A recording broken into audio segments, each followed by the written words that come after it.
Benar gak sih murid yang ujiannya nilainya 100, artinya dia sudah paham betul dengan materi yang kita berikan?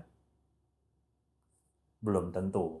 Tergantung soalnya, tergantung apa yang diuji, dan tergantung pemahaman dari murid itu sendiri.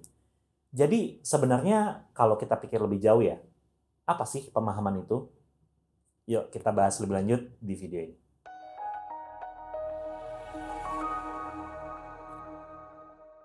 Dalam buku Understanding by Design, dijelasin kalau ternyata pemahaman itu beda banget sama yang namanya pengetahuan. Ada garis yang sangat jelas yang membedakan antara seseorang mengetahui suatu fakta atau seseorang memahami suatu fakta tertentu. Secara definitif dijelasin kalau ternyata pemahaman itu boleh dibilang semacam mental construct ya. Atau kalau boleh dianalogikan, pemahaman itu ibarat sebuah bangunan yang utuh. Jadi, kalau fakta itu adalah batu bata, semen, dan seterusnya, maka pemahaman itu adalah satu bangunan yang utuh, yang sempurna. Itu adalah sebuah pemahaman. Atau coba lihat ini deh.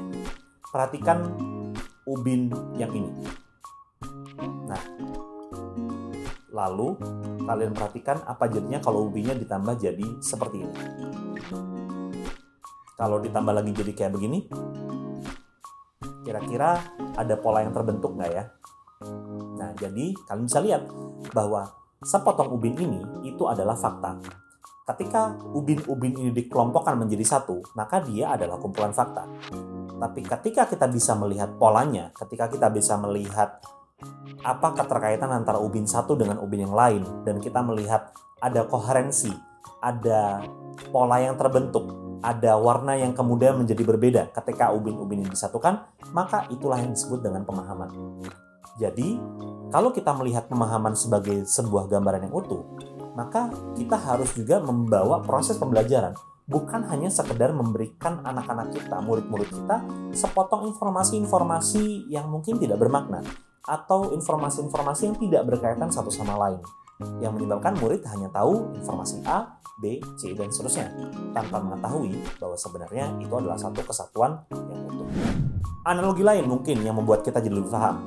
Jika seandainya ada sebuah paragraf yang menceritakan kejadian suatu hal, seperti ini, maka setiap kata yang ada di dalam paragraf itu adalah fakta atau informasi.